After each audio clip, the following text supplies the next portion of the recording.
Ito, evacuation sa gusto ko sana magpasalamat sa mga sumusunod.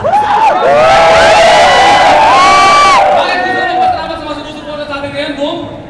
Kung hindi dahil sa kanya, wala tayo season 3. Ano yung pagplano mo sa naunang programa? Lagi silang? Yung sa programa. Ano sabi mo? Lagi silang? 1, 2. Okay ka naman kung pagpapakos.